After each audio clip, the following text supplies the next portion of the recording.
ॐ अज्ञानतिमिरान्धस्य ज्ञानाञ्जनशलाकया चक्षुरुन्मीलितं तस्मै श्रीगुरुवे नमः। नमो विष्णुपादाय राधिकाय प्रियात्मने श्रीमद्भक्तिवेदान्त नारायणीति नामिने श्रीकृष्ण चैतन्य प्रभु नित्यानंद श्री अद्वैत गदाधर शिवासादि गौर भक्तवृंद।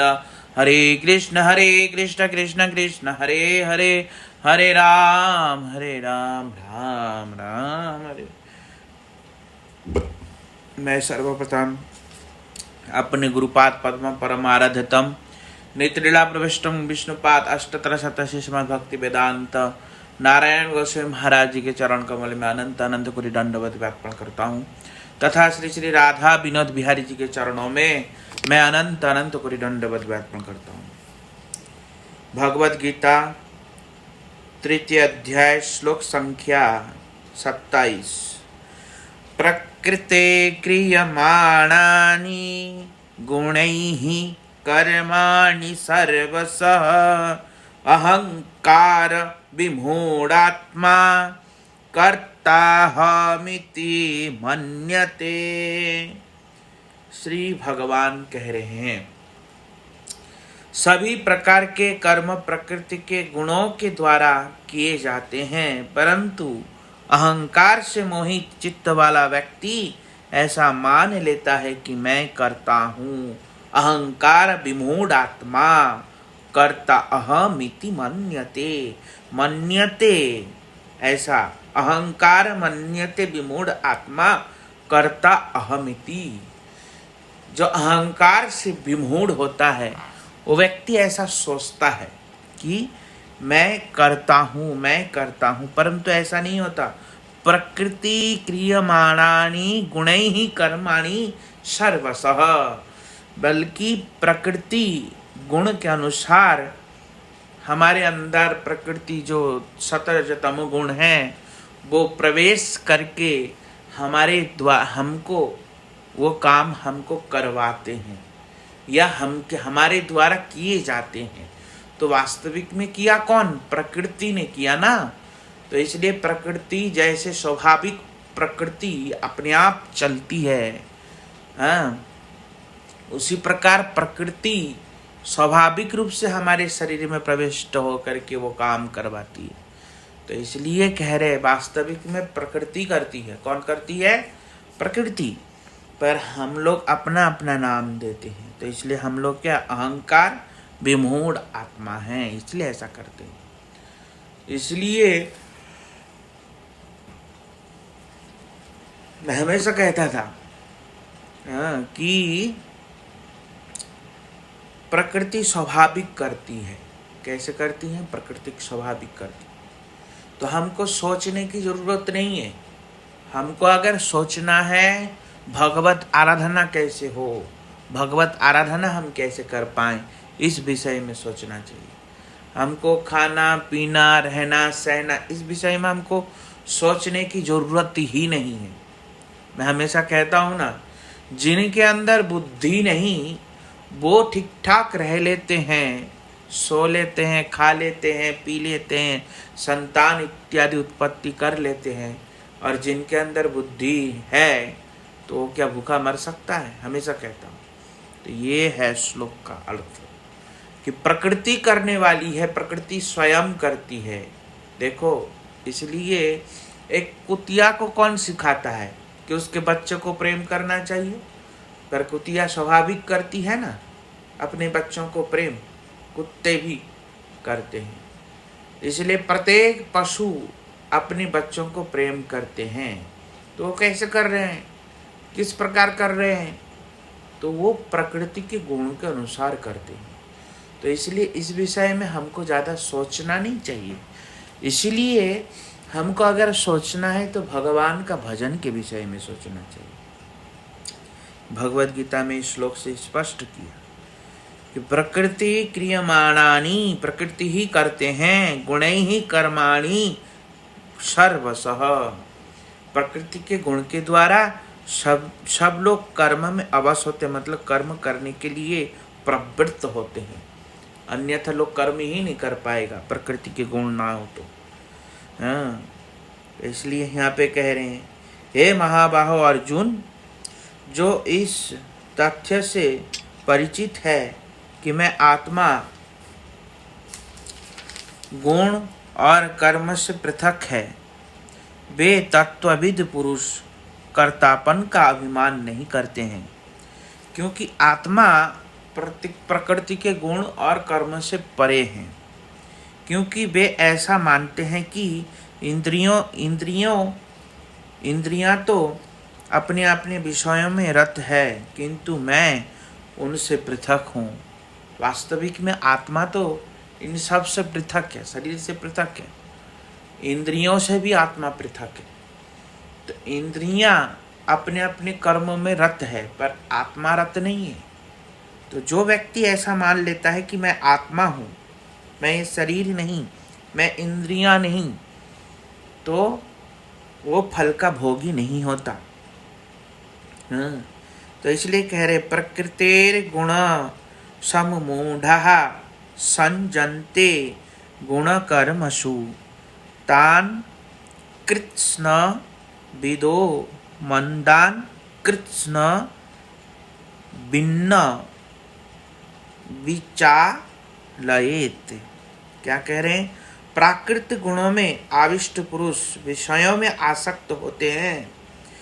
जो प्राकृतिक गुणों में आविष्ट रहते हैं, जो व्यक्ति कर्म में आविष्ट रहते हैं, सोचते इसके एकमात्र भोक्ता मैं हूँ, मैं ही भोगी हूँ, सिद्धहम महायोगी भोक्ताहम परम भोगी, जो ऐसा समझते हैं मैं ही इसका भोक्ता हूँ एकमात्र, वो व्यक्ति प्राकृत गुणों में आविष्ट पुरुष विषयों में आसक्त होते हैं। जो सर्वज्ञ है वे इन अज्ञ और मंद बुद्धि वाले व्यक्तियों को विचलित नहीं करेंगे। हाँ, तो इसलिए वो विचलित होते हैं। कौन? जो लोग मूढ़ आत्मा होता है, मूर्ख, जो नहीं जानता। पर जो सर्वज्ञ है, विद्यमान है, वो इन सब चीजों में विचलित नहीं होता। हाँ, तो इसलिए कह रहे हैं आत्मनिष्ठ चित्त से सभी कर्म मुझे समर्पित करते हुए निष्काम, ममता शून्य और शोक रहित होकर युद्ध करो। भगवान श्री कृष्ण अर्जुन को कह रहे हैं आत्मनिष्ठ चित्त से सभी कर्म मुझे समर्पित करते हुए निष्काम, ममता शून्य और शोक रहित होकर के युद्ध करो। भगवान युद्ध करने के लिए कह रहे हैं निष्काम, ममता शून्य। ममता शून्य मतलब क्या? आसक्ति रहित कर्म करना चाहिए। हाँ, उसी प्रकार संसार में भी हमको इसी प्रकार कर्म करना चाहिए। कैसे करना चाहिए? सर्वसाधारण के लिए भगवान उपदेश दे रहे हैं क्या?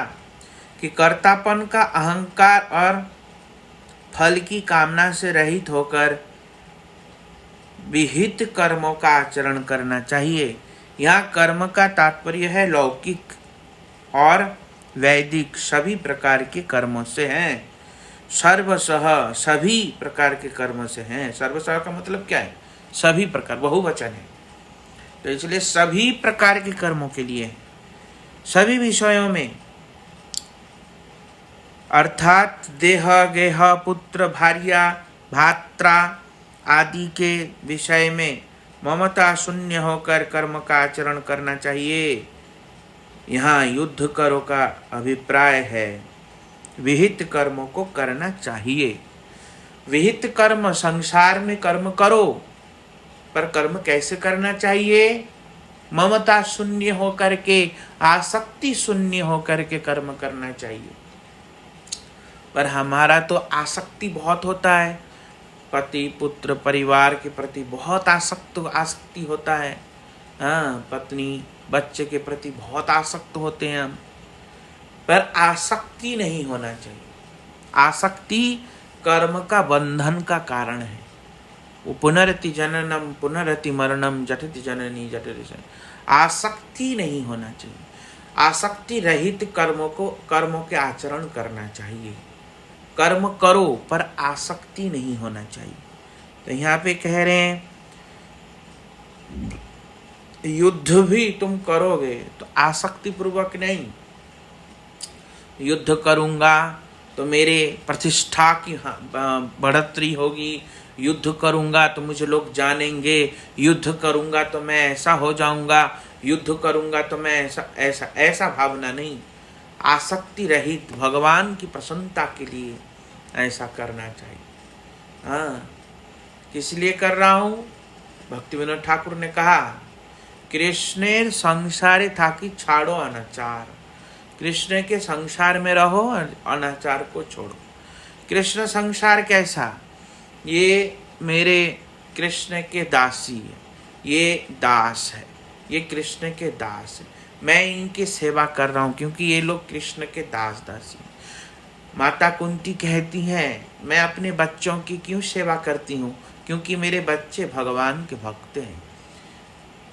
द्रौपदी जी कहती मैं अपने पतियों की क्यों सेवा करती हूँ? क्योंकि मेरे पति प्रभु के भक्त हैं, इसलिए मैं इनके दास की सेवा कर रही हूँ। ऐसे ही पांडव भी कहते हैं मैं क्यों कर रहा हूँ? क्योंकि द्रौपदी कृष्ण के भक्त है, इसलिए हम कर रहे हैं। तो उसी प्रकार हम लोगों को कृष्ण संसार बनाना चाहिए। कृष्ण संसार के मतलब क्या है? कृष्ण के सब है, मेरे नहीं है। मेरा पुत्र, मेरा मकान, मेरा घर, मेरा संसार, ऐसा नहीं।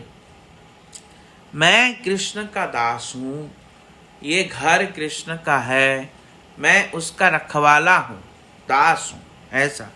ऐसा भावना होने से, आसक्ति रहित कर्म करने से तब जाकर के कर्म में बंधन प्राप्त नहीं होगा, नहीं तो वही कर्म हमको मार डालेगा। इसीलिए कह रही हैं किंतु जो श्रद्धावान दोष दृष्टि रहित व्यक्ति मेरे इस अभिप्राय निष्काम कर्मयोग का नित्य अनुसरण करते हैं, वे ही कर्म के बंधन से मुक्ति लाभ करते हैं। जो लोग श्रद्धावान है, भगवान कह रहे हैं जो विनय को मानता है। अब इसमें पता चल जाएगा कौन भगवान को मानता है। अब ये बात तो मैं नहीं कह रहा हूँ, कोई कहेगा कि गुरु जी कह रहे ना, ये बात मैं नहीं कह रहा हूँ, स्वयं भगवान कह रहे। अब देखने में आएंगे कि कौन भगवान को मानता है। बड़े छाती ठोक ठोक के कहते ना, माता इतनी लोग गलाए माला, हाँ हम एक भगवान के भक्त है, हम बड़े भक्त हैं। अब इससे पता चलेगा कि कौन कितना बड़ा भक्त है। हाँ, भगवान कह रहे हैं जो श्रद्धावान दोष दृष्टि से रहित व्यक्ति मेरे इस अभिप्राय निष्काम कर्मयोग का नित्य अनुसरण करते हैं। जो श्रद्धावान है वही करेगा, वही मेरे इस वाक्य को सत्य मान करके नित्य ही निष्काम कर्म योग करते हैं। वे ही कर्म के बंधन से मुक्ति लाभ करता है, अन्यथा किसी को कर्म बंधन से मुक्ति नहीं मिलेगी। इसलिए भगवान के अभिप्राय को मानना चाहिए। भगवान के अभिप्राय नहीं मानने से अपराध भी होता है, इसलिए मानना चाहिए। किंतु जो दोष अर्पण करते हुए मेरे इस मत का अनुमर्तन नहीं करते हैं, तुम उन सभी को विवेक रहित समस्त प्रकार के ज्ञानों से वंचित और सर्व पुरुषार्थ से भ्रष्ट जानो। वो लोग भ्रष्ट है, पापी है, दुराचारी है, जो मेरे इस बात को नहीं मानता, और वो लोग कभी भी मुक्ति लाभ नहीं कर पाएगा, भ्रमण करेगा इस जगत में, नरक में आवागमन करेगा। ऐसा व्यक्ति जो मेरे इस बात को नहीं मानता। विवेकवान व्यक्ति भी अपने स्वभाव के अनुसार चेष्टा करते हैं। सभी जीव प्रकृति का ही अनुगमन करते हैं, अतएव इंद्रिया निग्रह क्या करेगा? सभी व्यक्ति प्रकृति के ही अनुगमन करते हैं, प्रकृति के अनुसार व्यक्ति कार्य करता है, क्योंकि प्रकृति ही उसके अंदर प्रवेश होकर के वो कार्य उससे करवाती है। इसलिए कह रहे हैं सभी व्यक्ति प्रकृति के वशीभूत है, प्रकृति से वशीभूत है, प्रकृति से अलग कोई कार्य नहीं कर पाएगा। इसलिए वो क्या कर सकता है? विवेकमान व्यक्ति भी अपने स्वभाव के अनुसार चेष्टा करते हैं। विवेक होने पर भी वो भी अपने स्वभाव के अनुसार चेष्टा करते हैं। अजितेंद्रिय व्यक्ति विवेकमान होने पर भी शास्त्र ज्ञान के द्वारा अपनी इंद्रियों का निग्रह करने में समर्थ नहीं हो पाता। शास्त्र ज्ञान होने पर भी अजितेंद्रिय व्यक्ति उसको क्या कह रहे हैं? विवेकमान होने पर भी शास्त्र ज्ञान द्वारा अपनी इंद्रियों को काबू नहीं कर पाते हैं, वश में नहीं कर पाते हैं। अर्थात स्वेच्छाचारिणी स्त्री का दर्शन कर अजामिल का चित्त क्षुब्ध हो उठा। उन्होंने धैर्य और शास्त्र ज्ञान के द्वारा अपने चित्त को संयमित करने की भरसक चेष्टा की, किंतु मदन वेग से कंपित मन के वेग को नहीं रोक सके। किंतु साधु संग के प्रभाव से प्रबल दुर्वासनाएं भी दूर हो जाएगी। क्या कह रहे हैं? भरसक चेष्टा किया कौन? अजामिल। पर स्वेच्छाचारिणी स्त्रियों का दर्शन करके उनका मन विचलित हो गया और काम में प्रवृत्त हो गए। बहुत चेष्टा किया शास्त्र युक्ति के द्वारा, पर हुआ नहीं। पर ऐसों से भी बचने का उपाय है। साधु संग के प्रभाव से प्रबल दुर्वासनाएं भी दूर हो जाती है। अर्थात साधुगण अपनी वीर्यवती वाणी के द्वारा मन की विपरीत आसक्तियों को छिन्न भिन्न कर देते हैं। व्यासंग का तात्पर्य है भगवत विमुख करने वाली आसक्ति। व्यासंग का तात्पर्य है भगवत विमुख करने वाली आसक्ति। यहाँ एवकार का द्वारा केवल संतों की वीर्यवती वाणी को ही समझना चाहिए। इसके अतिरिक्त सत्कर्म, तीर्थ, देवता, शास्त्र ज्ञान आदि में ऐसा सामर्थ्य नहीं है। शास्त्र ज्ञान में भी ऐसा सामर्थ्य नहीं है। केवल और केवल साधु की वीर्यवती कथा के द्वारा ही हो सकता है। साधु के साधु का अलावा कुछ भी नहीं, हमको कोई भी नहीं बचा सकता।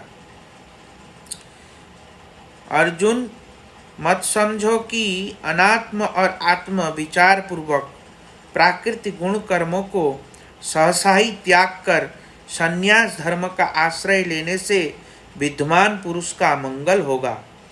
ज्ञानवान होने पर भी बद्ध जीव बहुत काल से आवृत अपनी प्रकृति स्वभाव के अनुसार ही चेष्टा करेंगे। अचानक ही निग्रह का अवलंबन करने से भी प्रकृति स्वभाव का परित्याग होता है, ऐसा नहीं है। सभी बद्ध जीव सहज में ही बहुकाल से अभ्यस्त चेष्टा रूपी प्रकृति स्वभाव का अवलंबन करेंगे। इस प्रकृति का त्याग करने का उपाय यह है कि उस प्रकृति के अवस्थित होकर सतर्कता पूर्वक प्रकृति के अनुयायी सभी कर्मों को करना चाहिए। जब तक हृदय में भक्ति योग के लक्षण से युक्त वैराग्य उत्पन्न नहीं होता है, तब तक भगवत अर्पित निष्काम कर्म योग ही एकमात्र आत्मकल्याण का उपाय है, क्योंकि इसमें स्वधर्म पालन और स्वधर्म संसार दोनों ही फल एक साथ संभव है। स्वधर्म का त्याग करने से उपलब्ध गमन ही चरम फल होता है। यहाँ मेरी कृपा से, यहाँ भक्तों की कृपा से हृदय में भक्ति योग आविर्भूत होता है। वहाँ मेरे लिए अर्पित निष्काम कर्म योग की अपेक्षा उत्कृष्ट पंथा लाभ करने के कारण इस प्रकार के स्वधर्म पालन विधि की आवश्यकता नहीं है।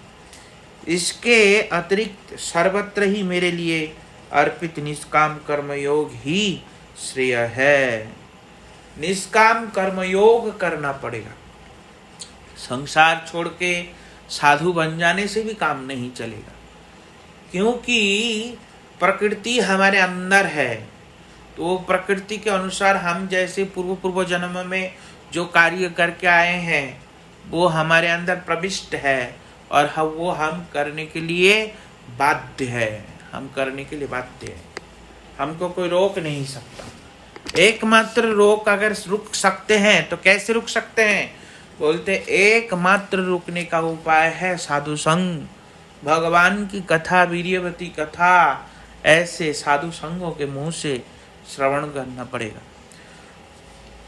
तब जाके ऐसा हमारे चेष्टाएं जो संसार के प्रति है वो दूर होगी, अन्यथा हमारा चेष्टा कभी भी दूर नहीं होगा। ऐसे कह रहे हैं, प्रत्येक इंद्रियों का अपने अपने विषय के प्रति राग और द्वेष असंभावी है, अतः तुम इनके अधीन मत हो, क्योंकि राग और द्वेष साधकों के कल्याण के विरोधी है। इंद्रियां, वृत्तियां जो हैं, अपने अपने इंद्रियों में राग द्वेष होता है, पर विवेकमान व्यक्ति को इंद्रियों के प्रति राग द्वेष नहीं करना चाहिए, क्योंकि इंद्रियों के राग द्वेष होने से साधन में बाधक होता है, साधना नहीं कर पाता। इसलिए कह रहे हैं इंद्रिय दो प्रकार की हैं, एक ज्ञानेंद्रियां तथा दूसरा कर्मेंद्रियां। ज्ञानेंद्रियां 5 है, चक्षु, कर्ण, नासिका, जीवा, त्वचा।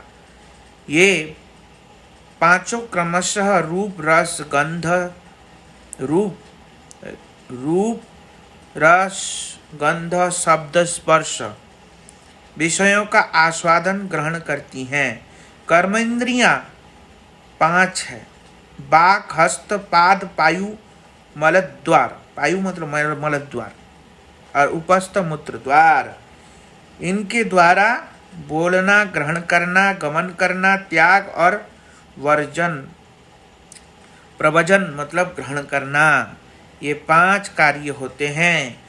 भक्ति साधक मन सहित अपने इन 11 इंद्रियों को विषय सुख भोग में नियुक्त करने के बदले भगवत प्रीति के लिए उनकी विभिन्न सेवाओं में लगाते हैं। भक्ति में जो भक्ति योग करते हैं उनको क्या करना चाहिए? ये 11 इंद्रियां, 5 कर्मेंद्रियां, 5 ज्ञानेंद्रियां और 11वां मन, तो इन सब को क्या करते हैं? जो भक्ति योग करते हैं वो भगवान की सेवा में लगाते हैं। पर जो विषय में आसक्त व्यक्ति है वो विषयों में लगाता है। तो इसलिए कह रहे इंद्रियों के विषयों को स्वीकार करने से अधिकांशतः जीवों का विषय संबंध ही संभव है, कर्म मुक्ति संभव नहीं होगी। तो तुम मेरी बातों को श्रवण करो, समस्त विषय ही जीवों के विरोधी अमंगलकारी है। ऐसा नहीं है कि विषयों के प्रति जो रोग, राग, द्वेष है वही जीवों का परम शत्रु है। अतएव विषयों को स्वीकार करते समय राग द्वेष वशीभूत करना चाहिए। ऐसा करने से समस्त विषयों को स्वीकार करने पर भी तुम विषयों में आबद्ध नहीं होगे। तब तक जब तक यह प्राकृतिक शरीर है तब तक अवश्य ही विषयों को स्वीकार करना पड़ेगा, किंतु देहात्माभिमान होने के कारण उन कार्यों में जो राग द्वेष उत्पन्न होता है उसे नाश करते करते विषयों के प्रति तुम्हें वैराग्य उत्पन्न होगा। विषयों में जो भगवत संबंधी राग या द्वेष होता है, अर्थात भक्ति उद्दीपक वस्तु अथवा कार्य में राग और भक्ति विघातक वस्तु अथवा कार्य में जो द्वेष होता है, मैंने उसे दमन करने का उपदेश नहीं दिया, बल्कि मैंने केवल आत्म सुख संबंधी राग और द्वेष को वशीभूत करने का उपदेश दिया, ऐसा जानो। क्या कह रहे हैं?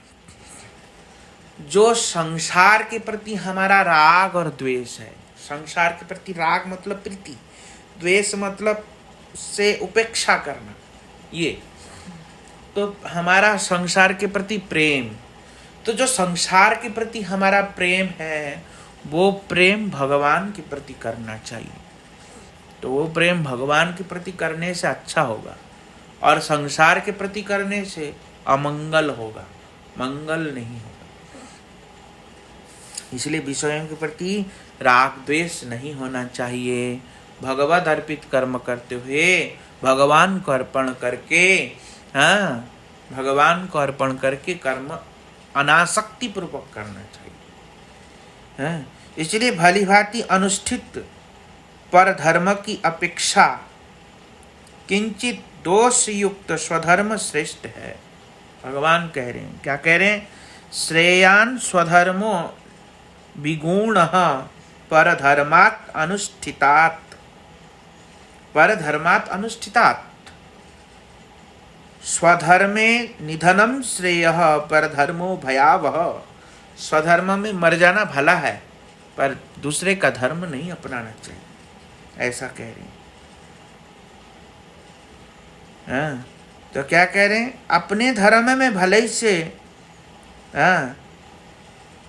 से कुछ कर्म दोष युक्त भी हो जाए तब भी भला है, पर अपने अपने वर्णाश्रमोचित स्वधर्म के पालन में मर जाना भी अच्छा है, परंतु परधर्म तो भयावह है, परधर्म में नहीं जाना चाहिए, ऐसा भगवान कह रहे हैं।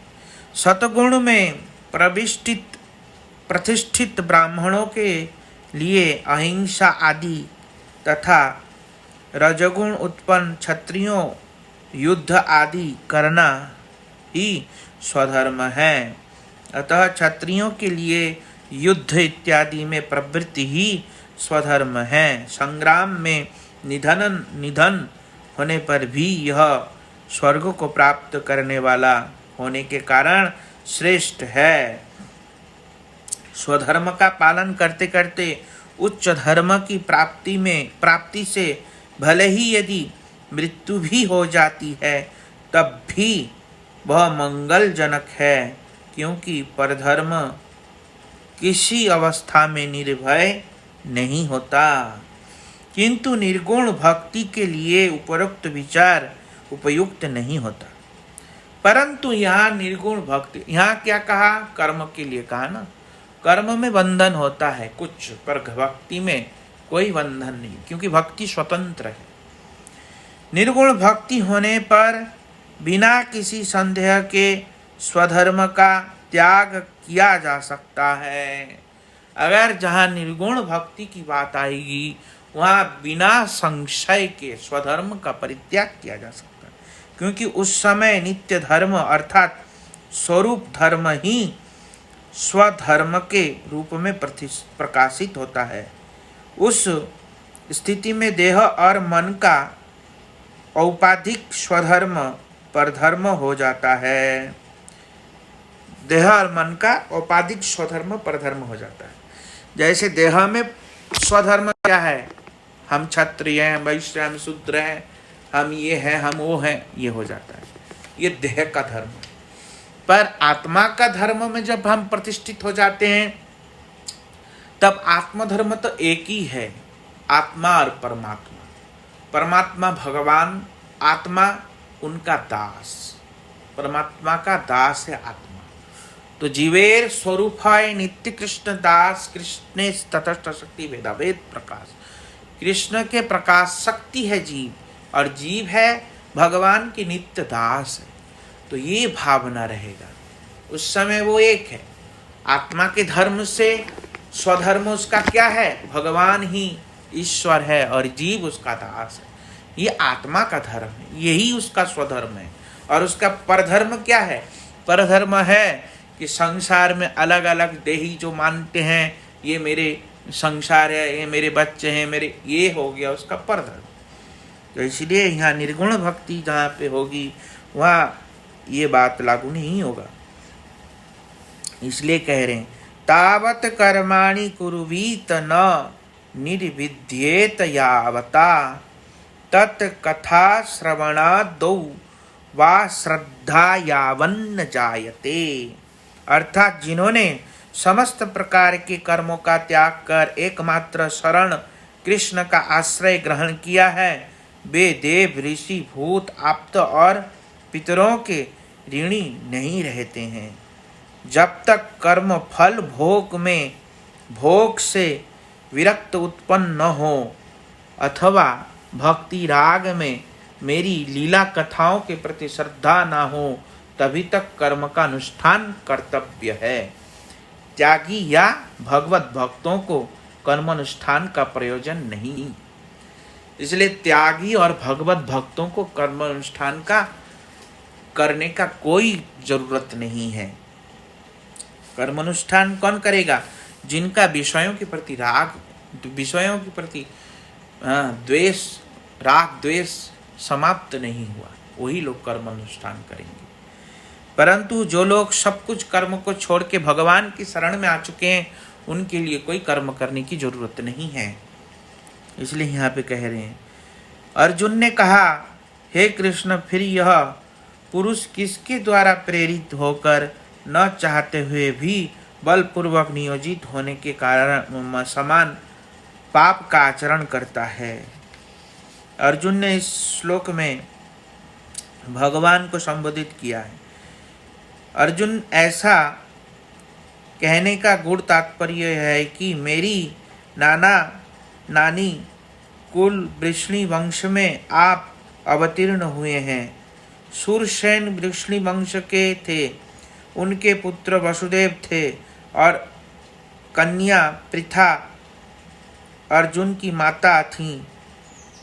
इसलिए अर्जुन कृष्ण के निकट यह प्रार्थना कर रहे हैं कि मैं उसी वृष्णि वंश का होने के कारण आपके लिए उपेक्षणीय नहीं हूँ। मैं इस विषय में संदेह के बदल में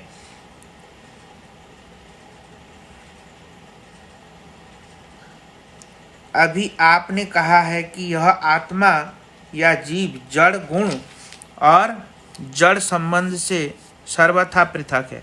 अतः जब जीव के स्वरूपगत स्वभाव में पापाचरण का कार्य नहीं है, तब जीवों को पाप कार्यों में कौन प्रवृत्त करता है?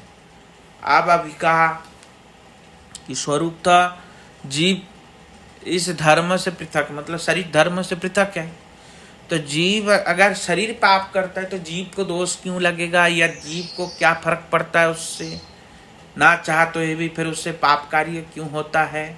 इस विषय में अर्जुन ने पूछा।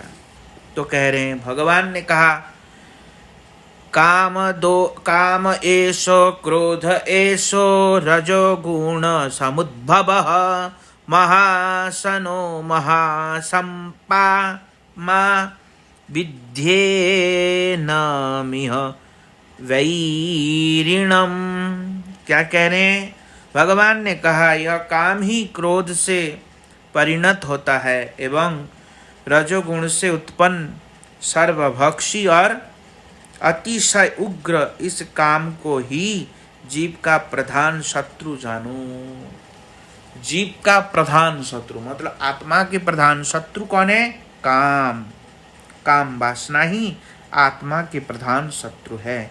यहाँ काम और क्रोध को मोक्ष मार्ग में जीव का प्रधान शत्रु कहा गया है। विशेषकर काम ही मूल शत्रु है, क्रोध इसका एक विकार मात्र है। इस काम को महासन कहा गया है। महत असन अर्थात यह ऐसा शत्रु है जिसका पेट कभी नहीं भरता है। श्रीमद् भागवत में ययाति महाराज के चरित्र में देखा जाता है। आग में घी डालने से जैसे आग और बढ़ जाती है, वैसे ही कामों के उपभोगों में कामों की अभिवृद्धि ही होती है, उनकी निवृत्ति नहीं होती। पृथ्वी का सारा अन्न, स्वर्ण, पशु और सारी स्त्रियां भी मिलकर स्त्री कामी पुरुष के काम को पूर्ण नहीं कर सकते। साम, दाम, भेद और दंड, इन 4 नीतियों से शत्रु का दमन किया जाता है। यहाँ श्री भगवान काम रूप भयानक शत्रु को साम, दाम और भेद की नीति से दमन करना असंभव बताकर दंड नीति के अवलंबन द्वारा इसका विनाश करने के लिए इंगित कर रहे हैं। आगे के श्लोक में इस नीति को स्पष्ट कहा गया है कि आत्मज्ञान रूप शास्त्र के द्वारा इस काम रूप शत्रु का विनाश किया जा सकता है। क्या कह रहे हैं? ये काम महाशत्रु है। ये संसार में सब एक दूसरे में चिपके पड़े हैं। मतलब क्या? संसार में चिपका पड़ा है तो किस लिए पड़ा? क्योंकि काम ही एकमात्र महाशत्रु के होने के कारण संसार में लालसा इतनी हो रही है। मर रहे हैं, मरने जा रहे हैं, मरने वाले हैं, सामने मर रहे हैं, आगे मर रहे हैं, पीछे मर रहे, सब मर रहे हैं, तब भी हमको समझ में नहीं, तब भी हम कामनाओं में वशीभूत होकर के संसार में ही चिपके पड़े हैं। भगवान का नाम, भगवान के घर, भगवान के मंदिर हम जाना ही नहीं चाहते, ना सेवा करना चाहते, घर से हम निकलना ही नहीं चाहते। जाएंगे भी घर से बाहर तो परिवार जनों के साथ चिपक चिपक के चलेंगे। तो ऐसे ऐसे लोग हैं। क्यों? क्योंकि कामनाओं में वशीभूत होके महाअंधा कामी होकर के भटकता रहता है। इसलिए कह रहे हैं कि काम ही एकमात्र शत्रु है, आत्मघाती है काम, हमारे आत्माओं का नाश करता है।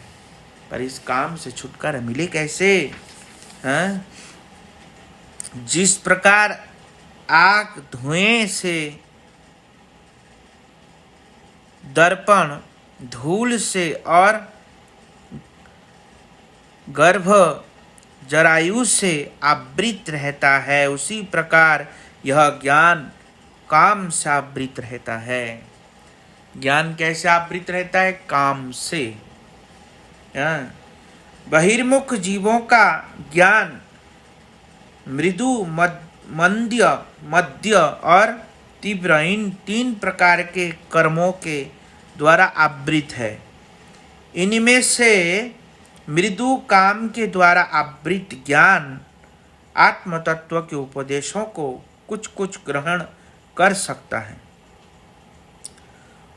मध्य काम के द्वारा आवृत ज्ञान तनिक भी तत्व ज्ञान को समझने में सर्वथा असमर्थ होता है। जो मृदु मतलब जिनके अंदर थोड़ा काम है, ज्यादा नहीं, थोड़ा, वो फिर भी थोड़ा थोड़ा तत्व ज्ञान समझ सकता है। और जिनके अंदर मध्य काम मतलब बीचों बीच है, वो बिल्कुल नहीं समझ पाएगा, बिल्कुल भी नहीं समझ पाएगा। उस काम ने ही इस जगत को कहीं किंचित शिथिल रूप में, कहीं गाढ़ रूप में और कहीं अत्यंत गाढ़ रूप में आवृत कर रखा है।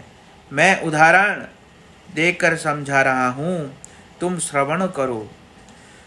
जैसे धुएं आवृत अग्नि के समान चैतन्य जीव काम के द्वारा किंचित परिमाण में शिथिल रूप में आवृत होने पर भगवान के स्मरण आदि कार्यों को कर सकता है, यह मुकुलित चेतन रूप में निष्काम कर्म योग आश्रित जीवों की उपस्थिति है।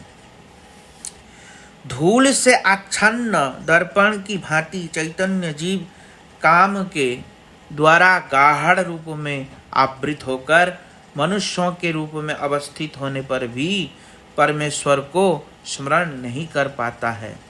यह संकुचित चेतन स्वरूप में नितांत दैनिक और नास्तिक आदि जीवों की अवस्थिति है। वे पशु पक्षी के समान हैं। जरायु के द्वारा आवृत गर्भ की भांति चैतन्य जीव काम के द्वारा अति गाढ़ रूप में आवृत होकर आच्छादित चेतन स्वरूप वृक्ष आदि के भांति अवस्थित रहता है। 3 प्रकार के समझाया। एक तो होता है धूमायित काम। धूमायित मतलब थोड़ा थोड़ा काम है संसार के प्रति, तो वो लोग कर्मयोग करते, निष्काम कर्मयोग करते हैं। और एक है मध्य काम, जिसका उदाहरण धूला से किया, धूली से किया। आज शीशा में धूली चढ़ जाता है, उससे किया तो भगवान की तत्व कथा समझ नहीं पाता। वो शीशा में जैसे धूल चढ़ जाता है, ऐसा है। इसका उदाहरण दिया। इसके द्वारा कौन सा चेतन लक्षित हुआ? पहला मुकुलित चेतन जो कर्म योग करता है। दूसरा कौन सा चेतन? संकुचित चेतन को लक्षित किया। और तीसरा आच्छादित चेतन कहा, जो बिल्कुल प्रगाढ़ काम में अंध है, उसको आच्छादित चेतन कहा। हे अर्जुन, इस कभी पूर्ण न होने वाले अग्नि के सदृश काम रूप चिर शत्रु से ज्ञानी का ज्ञान आवृत है। ये कभी पूर्ण न होने वाले अज्ञान रूपी ये काम जो है, ये हमारा चिर शत्रु है, हमेशा के लिए शत्रु था, है, रहेगा। ये हमको क्या करता है? संसार का भोग कराता है। शोक और संताप का मूल कारण काम ही है, इसलिए इसकी तुलना अग्नि से की गई है। काम्य वस्तुओं के उपभोग से काम की शांति नहीं होती। विषयों के प्रचुर भोग करने पर भी सौभरी ऋषि घृत मिदु के संयोग से आग की भांति शांति लाभ नहीं कर सके। यह काम ही जीवों के लिए अविद्या है। ये काम जो है जीव के लिए अविद्या है, और वही जीवों का नित्य वैरी है। वह दुर्वीरित अग्नि की भांति चैतन्य जीव को आवृत कर देता है। जो चैतन्य जीव है, मतलब आत्मा है, उसको आवृत कर देता है। जिस प्रकार मैं भगवत चित पदार्थ हूँ, उसी प्रकार जीव भी चित पदार्थ है। मेरे और जीव के स्वरूप में इतना ही भेद है कि मैं पूर्ण स्वरूप एवं सर्वशक्तिमान हूँ, परंतु जीव अणु चैतन्य है एवं मेरे प्रदत्त शक्ति के कार्य करने में समर्थ होता है। मेरा नित्य दासत्व ही जीव का नित्य धर्म है। इसका ही नाम प्रेम या निष्काम या जैव धर्म है। चेतन वस्तु मात्र ही स्वभावतः स्वतंत्र होता है। शुद्ध जीव ही भी स्वभावतः स्वतंत्र होता है। अतएव स्वेच्छापूर्वक मेरा नित्य दास है। उस विशुद्ध स्वतंत्र इच्छा की उपगति को ही अविद्या या काम कहते हैं। अवस्थिति, उस विशुद्ध शुद्ध सत्व की अवस्थिति ही काम या अविद्या कहते हैं। जीव समूह स्वतंत्र इच्छा से मेरा दास्य स्वीकार नहीं करते हैं। वे उस पवित्र सत्व के अपगत भाव रूप काम को ही अंगीकार करते हैं। इसके काम के द्वारा वे आवृत होते होते आच्छादित चेतन स्वरूप जड़वत हो जाते हैं। इसका ही नाम जीव का कर्म बंधन अथवा संसार यातना है। इसका नाम ही जीव का कर्म बंधन या संसार यातना है। क्योंकि काम में आच्छादित होते होते स्वाभाविक रूप से भगवान से प्रेम नहीं करता, कामों के प्रति उनका प्रेम होता है, मतलब संसार के प्रति प्रेम होता है। जीव जब स्वाभाविक रूप से संसार के प्रति प्रेम करता है, वही बंधन का कारण होता है, वही पाप का कारण होता है, वही संसार में मरने की कारण होता है। पर स्वाभाविक रूप से जब भगवान को प्रेम करता है तब ऐसा नहीं होता, इसलिए यहाँ पे कहा। इसलिए स्वाभाविक रूप से भगवान को प्रेम करना चाहिए, स्वतंत्र रूप से। उसी का नाम प्रेम है। क्योंकि किसी को मंत्र के द्वारा वशीभूत किया तो वो प्रेम नहीं है। हाँ, किसी को कैसे करके वशीभूत किया वो प्रेम नहीं है। कोई व्यक्ति स्वतंत्र रूप से, स्वाभाविक रूप से अगर कोई प्रेम करता है तो ही प्रेम कहलाता है ना। तो इसलिए भगवान को भी ऐसा ही प्रेम पसंद है, किसी को जबरदस्ती प्रेम नहीं करवाते, स्वाभाविक रूप से तुम मुझे प्रेम करो। तो उसी प्रकार भगवान को स्वाभाविक रूप से भगवान से प्रेम करना चाहिए। तो भगवान से जब प्रेम होगा तो संसार के प्रति राग अपने आप खत्म हो जाएगा, मतलब संसार के प्रति प्रेम अपने आप खत्म हो जाएगा। तो इसलिए व्यक्ति को भगवान से लगाव, भगवान से प्रेम करना चाहिए।